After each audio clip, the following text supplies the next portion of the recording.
It's the 14th of May, and welcome to Geeks on Screens with Coffee. And welcome, say hello to today's today's desk. Keep going, Mark. Take two. Hi, it's the 14th of May, and welcome to Geeks on Screens with Coffee. And today's Geek on Screen with Coffee is Alex Yates. Hey there, how's it going? You're looking rather relaxed. Well, I figured that was kind of the vibe. Geeks with Coffee. This is kind of coffee break time rather than work time, right? It is. Yes, it is. I can see you've got your cafetiere there. I do. I will plunge it in a minute. There we are. I'll plunge it now. There we are. I figured it was Geeks with Coffee, so I should come with coffee prepared. Yeah. I've just finished the meeting, so unfortunately, I am unprepared. As unprepared as I normally am. Oh God, I'm even that unprepared. All right. So, first of all, let's do take one. So take whatever. Get that all in sync. Let's do. I've got to do something else. So how have you been? I haven't seen you for quite a while. Yeah, I've been good. Well, I've not seen anybody for quite a while, have I? Lockdown and all that.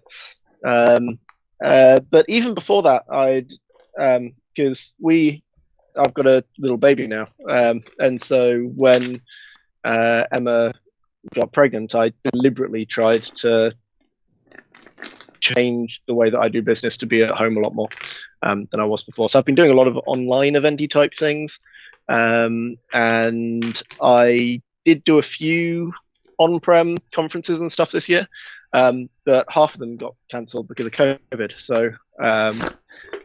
So yeah, I'm still figuring out exactly what my community contribution is going to look like, given that previously a lot of it was based around going to events, but now for two reasons, that looks like it's unlikely to be a big part of my life until we have a vaccine. Well, I mean, there are shed loads of online events happening now. So yeah, and I've done a few of them. Actually, tonight I'm going to be doing 2 sessions for the Nottingham data platform meetup. So if you're interested, I'm sessions, doing a double session. Yep. So if you're interested in learning how to seeing somebody in front of your eyes create a database DevOps pipeline with GitHub and Azure DevOps and SQL Server, followed by seeing how data provisioning works with DBA Clone and stuff, then tune into that. Google Nottingham Data Platform User Group. And Bing it. You could Google it with Bing if you wanted to. Yes. Because Google is a verb, Bing is a search engine, and that's what I'm sticking to legally.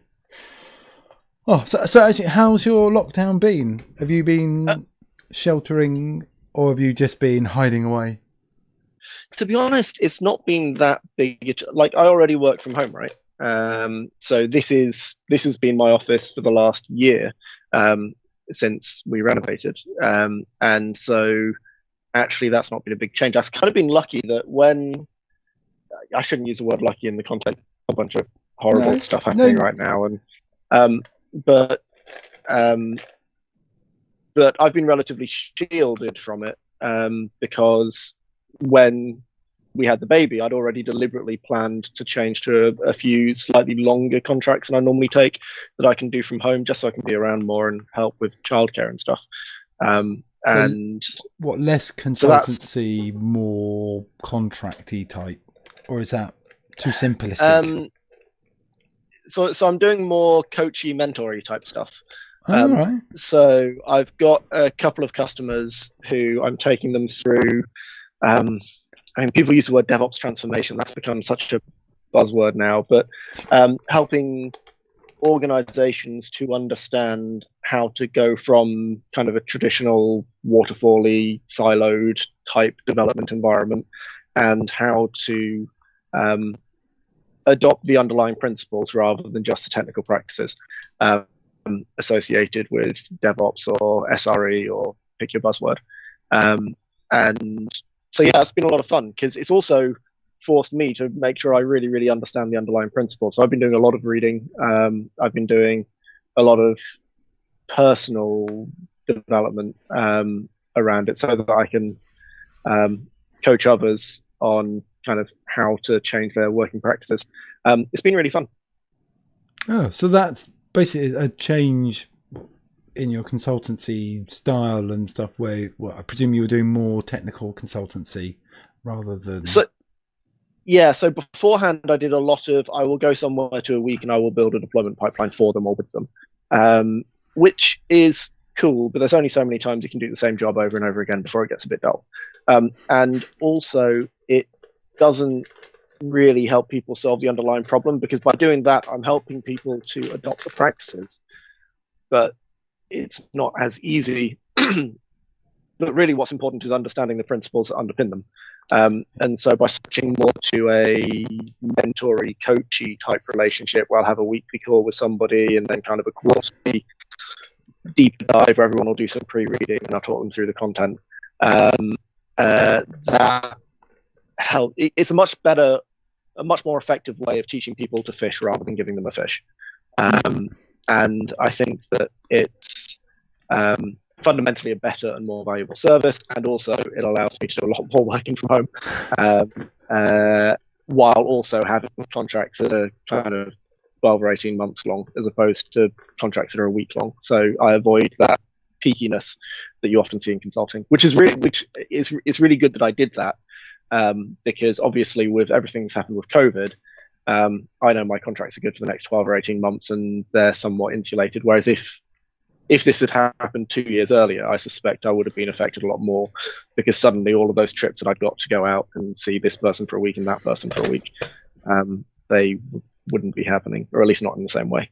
Yeah, it's hard to tell because you can still do most of your stuff online. It's not the same as having you there where they can touch and feel you, and you can get a real appreciation of, when you mention something and they look confused, you can address it and do something more bespoke than just delivering some training and hope you're picking up on those social cues, which you can't always do remotely. I mean, so much of DevOps is about understanding the relationships between different departments, and that's really difficult to do on a Zoom call with 15 faces. Whereas when you're all in the same room, it's a lot easier to pick up on those things that aren't like so much of communication is non-verbal, right?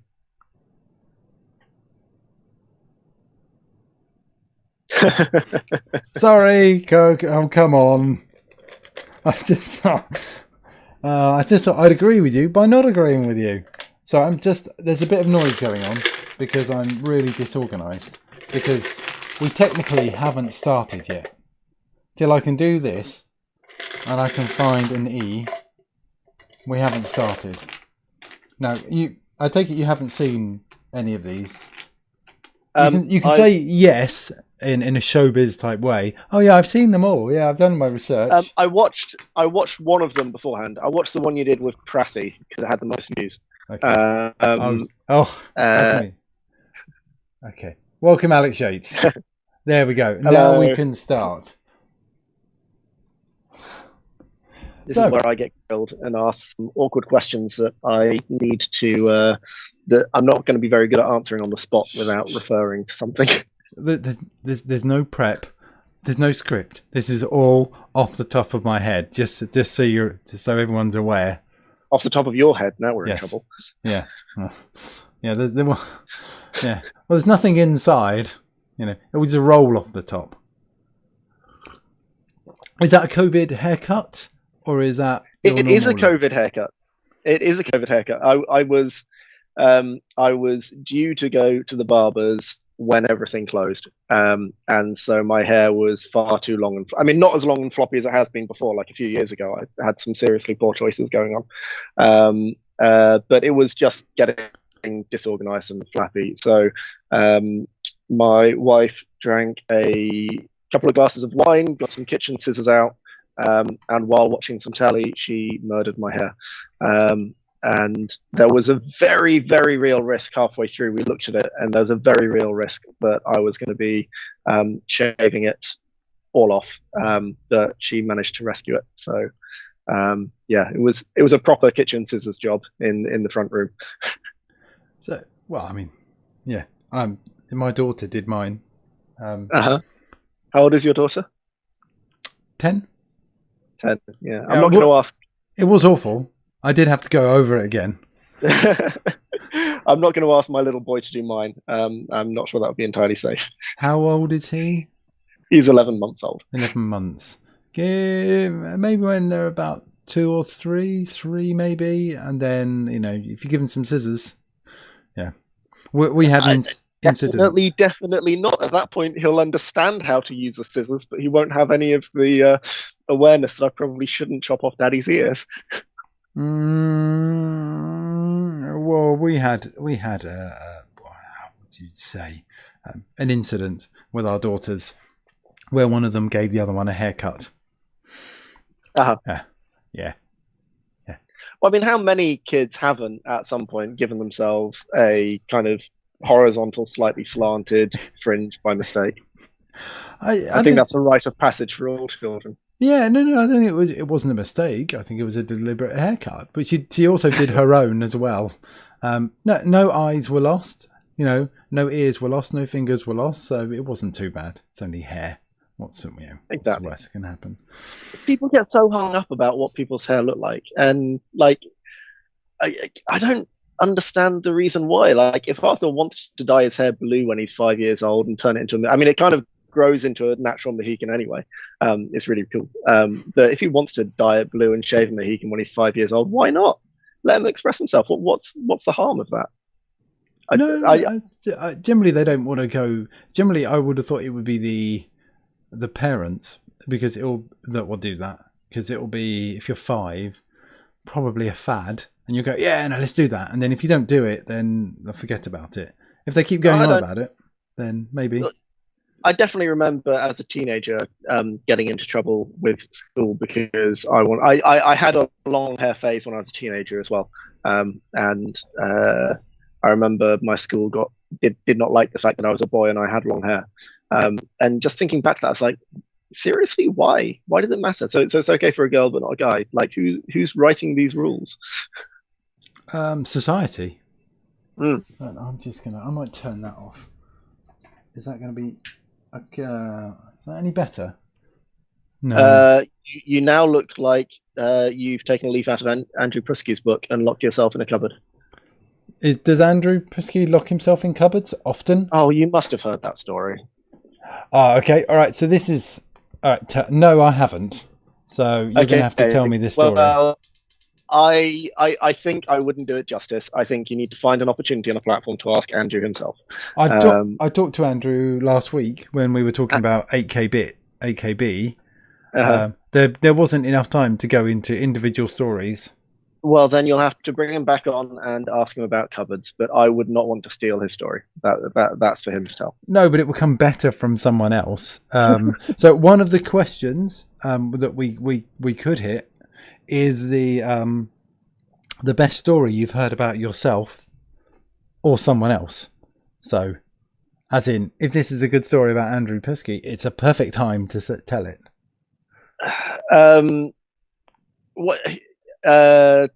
I don't know. I feel bad telling stories about somebody else. Like, if it feels like gossiping, I'll tell stories about myself, fine. But telling stories about somebody else, I don't know. That's something weird about it. That's Andrew's story to tell, and you should ask him, I think. All right, that's fine. I'd be more than happy. Your interest, and I think that go look up Andrew Prusky, read all his stuff, and read about what he did about cupboards. And I think that's a better way to build up other people. All right. So should we be calling him Harry Potter in future? In Harry Potter? Oh, I see what you mean. Sure, go ahead. So you've got some live events coming up. Are you doing anything else? I've got some online events. I've not got any in-person events. I'm not planning. Well, Sequel Bits technically is supposed to be happening in September. September, October, something like that. September. So yeah, well, I think it's the week that straddles the two, because we had because Relay was originally going to run that week, but we stepped aside so that Bits could run. And also, frankly, in the middle of the coronavirus pandemic, where public transport is the worst thing you can do, the idea of getting 30 tired data professionals into a bus and have them travel around the country feels like the last thing that we should be doing at the moment. It was a fun format for a conference, but perhaps not in the current circumstances. So yeah, Sequel Bits is, I think, the only in-person one I have planned. Technically, I've got a few user groups I'm doing in July as well, which I don't know whether they're going to be in person or remote, but frankly, I find it hard to imagine that they're going to be in person. I suspect those are going to be remote or cancelled. Let's see.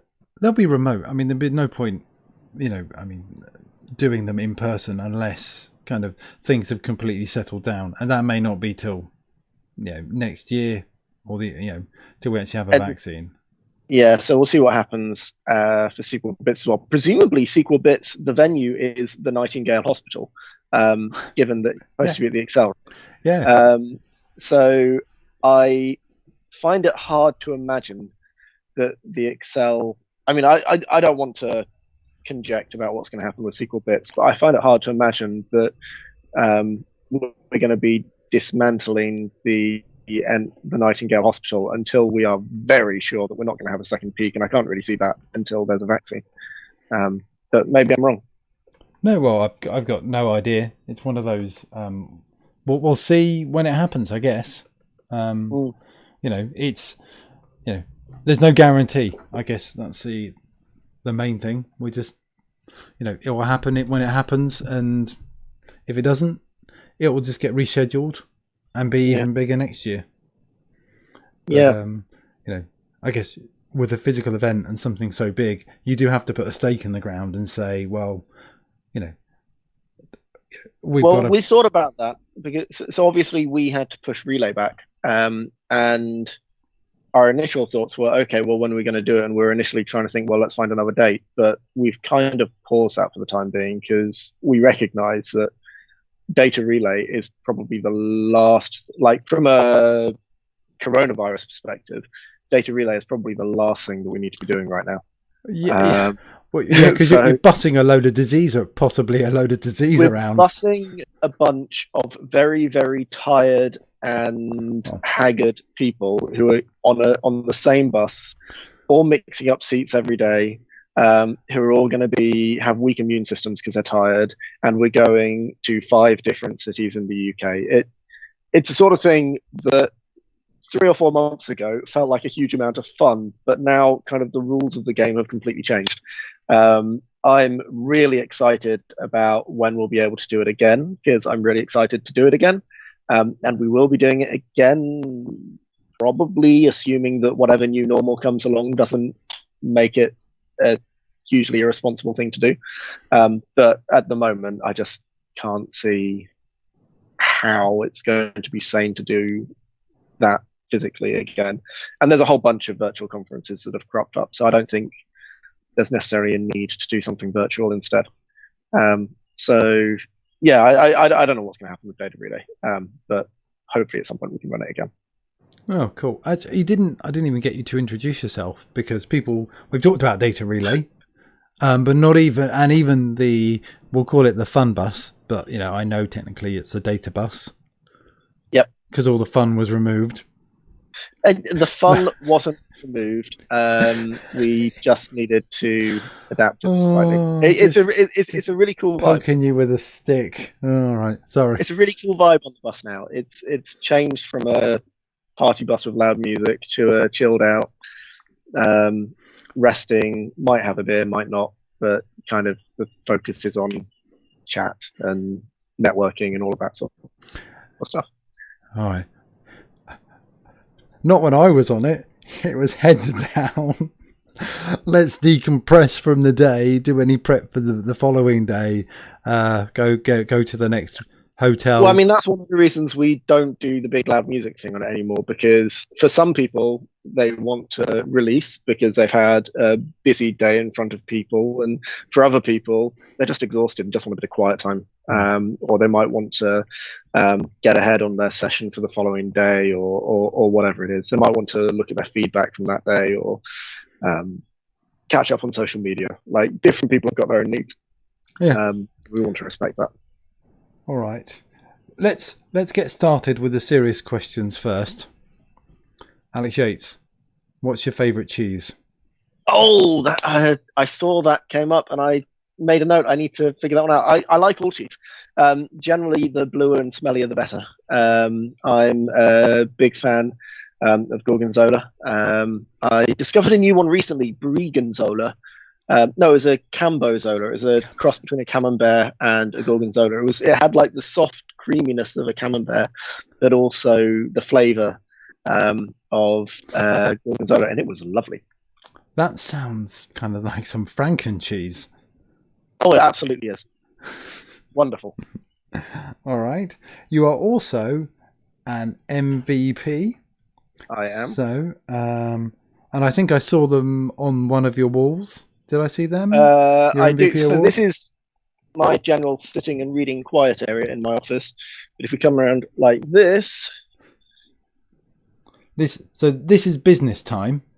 Yeah, this is business time. This is me at my desk, and with MVP awards and stuff behind me. So yeah, yes, I've been MVP since 2017. Well, that's 3 years. Oh, time goes quick, doesn't it? Yeah, it does. It's been a fun 3 years. Well, it's been a fun 8 or 9 years since I've been a member of the community and going to events and talking and blogging and interacting with everybody else. It's been great. Your mic's breaking up a little bit. All right. Oh, sorry. That's all right.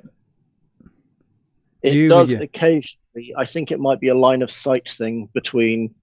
You're all right then. Your fancy Bluetooth headset. Bluetooth dangle. All right. Well, yeah. Who wants wires? There are so many devices nowadays. I can't be doing with wires. Yeah. I hate wires too. All right. Let's do the MVP quiz. Are you ready? Go on then. Are you ready? Oh, I love the way that people go, oh, God, I've got to answer questions on being an MVP. What's he going to ask? Ask me something that I don't know the answer to, and it will be embarrassing. Well, I mean, if you'd done your research, you would have. Of course I haven't. You told me there was no prep. There's on the spreadsheet where you put in the. All right, so spoilers on the spreadsheet where you fill I in. didn't read that. Where you put your name down and then the time. I scanned for dates that I was free. I checked my calendar and then I moved on to the next. Of course, I didn't read the small print. In the small print in the top left that says "read this," and then a link to a document. All right. Oh, there's a I've not read the document. Okay, here we go. This is genuinely unprepared. All right. Well, let's see how you go because it's uber challenging. Okay. All right. Okay. What does MVP stand for? Microsoft Valuable Professional or Microsoft Most Valuable Professional. All right. Are you sure? I don't know whether the word most is in there because, like, generally it's MVP stands for Most Valuable. Microsoft Valuable Professional. I'm going to go for. Oh, okay. All right. Just checking. Is there a secret handshake? Not that I'm aware of, but maybe I'm not one of the cool cats. All right. Who's the tallest MVP? Benny? All right. Benny's talking to me. Simon Sabin, Alex Whittles. Alex Whittles, I'm going to go for. All right. Everyone keeps saying Benny, and I'm talking to him next week. Do you get free parking? I've got no idea. I'm going to... it's 50-50. Let's say no. What's the best free thing you've got while being an MVP? The best free thing... invitations to MVP Summit. So just the invitation, not going?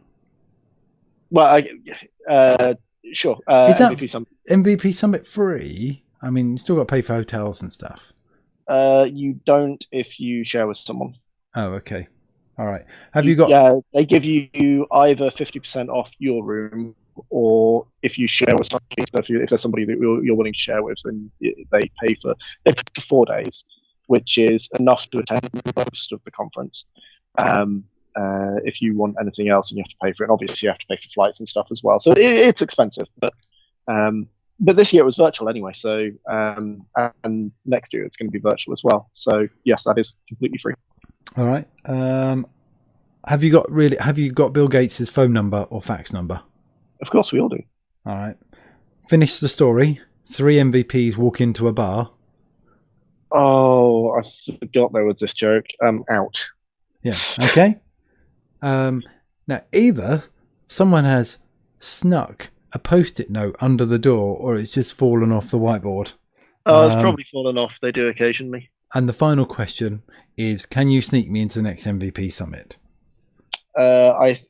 Well, it's a difficult one. You're a Microsoft employee, so I don't know how that affects my NDA. But frankly, I'm so scared of accidentally breaking it at some point that I'm going to be very, very careful and say no. The correct answer is no. I got it right then. 100%. Because the first one was a bit ropey. But the first question was the hardest one. You got to admit. What, Microsoft Valuable Professional? It's Microsoft and Microsoft, but the MVP is Most Valued Professional. That is pretty much what I said. Microsoft Most Valuable Professional. Yeah. Okay. Okay. It's recorded. You are one of those. If you were a pub quiz master, you would be the most evil pub quiz. Like somebody would get something actually technically right, but it's not what you've got written down. So you would say, "No, it's not what I've got written down. It's 0 points for you." We can go back through the recording. Equally, I would probably be the team member who would be most likely to get up and make a song and dance about it. Yeah, but I'd only do it. Would be the difference between us coming third and us coming second, and second had a prize of a bottle of wine or something. I would only do it to wind people up, though. Yeah. What shall we? How many times have you been to Seattle for things like MVP Summit and Pass Summit? I pseudo went to Pass Summit one year. What I mean is I actually was a Red Game booth member, so I went to Sequence City, which was on at the same time. So that's one. And I snuck into a few Pass events, but I didn't actually get the ticket to Pass. I've done MVP Summit in Seattle a couple of times. So I think I'm on 3. I might be 2. If I say Busch Gardens, discuss. I actually don't know the reference. Oh, okay. It's a karaoke bar. So I've been to Denny Cherry's karaoke night for Past Summit because that overlapped with my time in Seattle for the first time I went when I was going to Sequence City before I was an MVP. And that was a lot of fun. He puts on a good party. That was a live band, wasn't it? The live rock band. Or was that? Yes, I think it was, which was particularly impressive now I think it back, because it was karaoke as well. So I think it was karaoke with a live band, which means that band must have had a very big repertoire. The only song, so someone did a Talking Heads song, so that stuck out because it was obviously just mostly talking. I can't remember which one it was though. Could have been what's the one with the letting the days go by, water flowing underground. What's that one? Same as it ever was. And then John Luca did a live, a Pearl Jam cover. I feel like I remember someone doing Def Leppard at some point, but I can't remember. Yeah. I don't remember that, but that would have fitted in. What, Pour Some Sugar on Me or something? Something like that. Yeah. I'd imagine you were too young to get a Def Leppard reference. Have you never ever listened to any Beatles or Elvis Presley? Like, just because I was born in the 80s doesn't mean I can hark back to famous music that came before me. No, famous music. Half of Queen was probably written before I was born, but that's amazing. Oh yeah, but I would say Queen is famous. You know, everywhere you would go, you can listen to a Queen song. You know, I was a grunger at school. I was from the rock. I'm the sort of person that played guitar rather than listen to rap music. You said that like it's an and or. Have you never seen the Beastie Boys? As a teenager, I was into that sort of music at school. And also it feels like, it definitely fit in well with like Benny Cherry's into his rock stuff as well. Yeah, that was a lot of fun. I think the first time I'd seen proper live karaoke, I'm sure. I think they did. They had another event at the St. Paul Summit, which wasn't as good. I think they do karaoke quite well in America. I think it's one of the. I think it fits in with the American archetype of what a lot of Americans are like. And a lot of them do it really, really well. A lot better than a lot of us Brits who are kind of shy and timid and don't really want to make a fuss. Well, I'm not sure if it's the Americans or it's. I was told it was just the MVPs. You know, to be a proper MVP, you have to do karaoke. It's part of the requirement. A lot of it. Well, the MVPs are a weird subset of the data community. There's a high percentage of people who get up on stage and talk about stuff, which already is slightly selective in terms of personality. There are people that like to get up and present, and that probably there's probably a reasonable crossover with the sort of people that are going to stand up and present about software and some people that are going to stand up and do something a little bit more creative and artistic, like karaoke. Yeah. Okay. All right. I'm 50. I'm saying I don't know whether it's probably means. I don't know whether it's your link or my link, but you're a bit pixely at the moment, and your voice you're a bit Davros. Yeah, see if you get that reference. Is that to reference?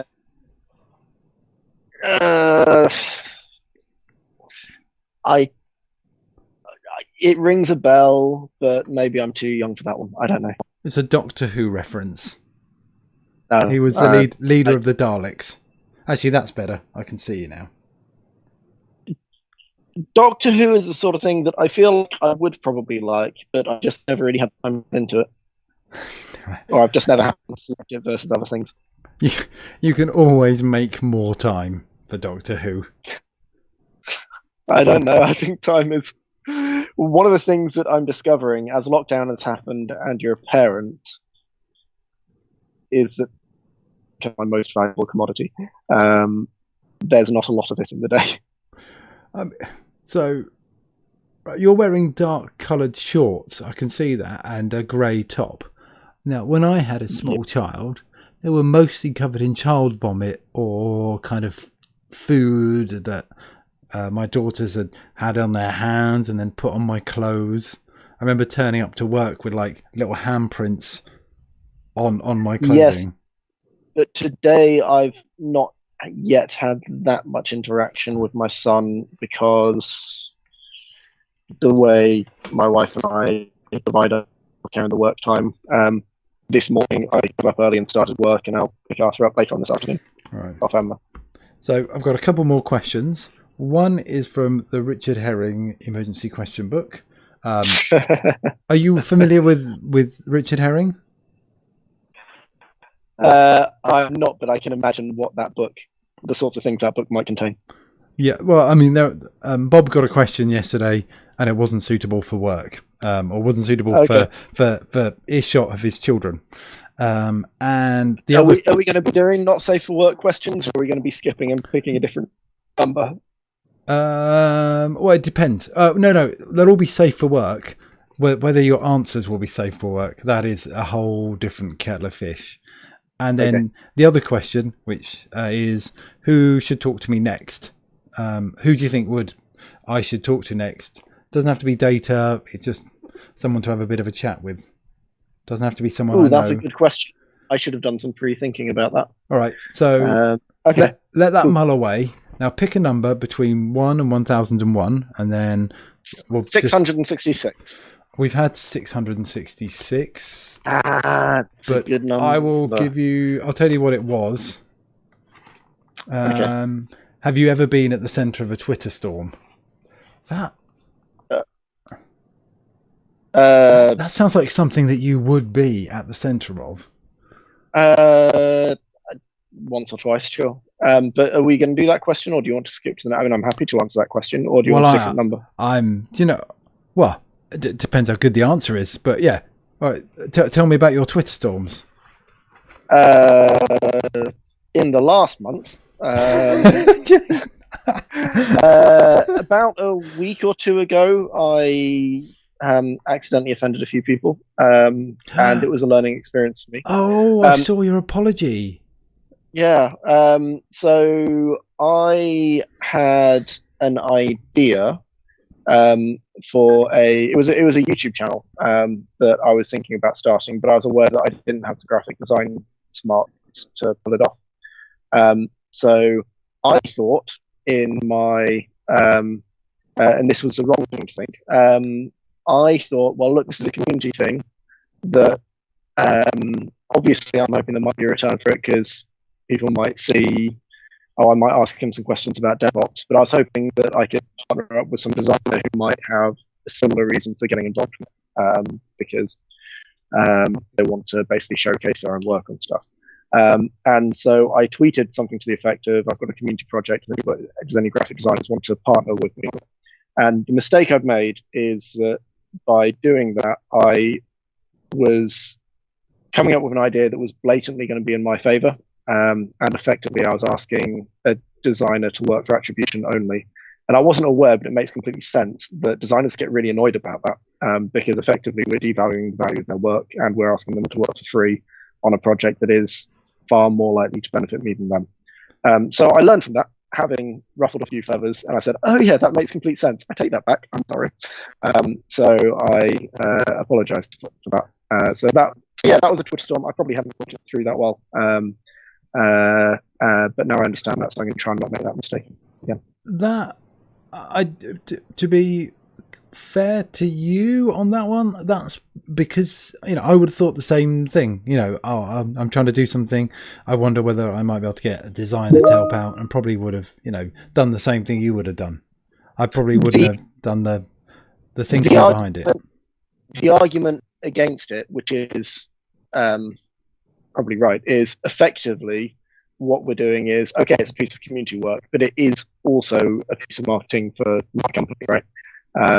And if it's a piece of marketing for my company, I should be pay, and I need some artistic work on that. I should be paying for that artistic work, unless it's a genuinely 50-50, both of us are actually going to get something out of it, in which case, fair enough. And my case was that, well, it's a community thing. Hopefully we'll both get something out of it. Actually, realistically, that sort of project would probably be far more likely to result in me getting work than the other person getting work. So it was probably not a very good project for me to partner with a designer on 50-50. So I've learned from that, and so I'm sharing what I've learned.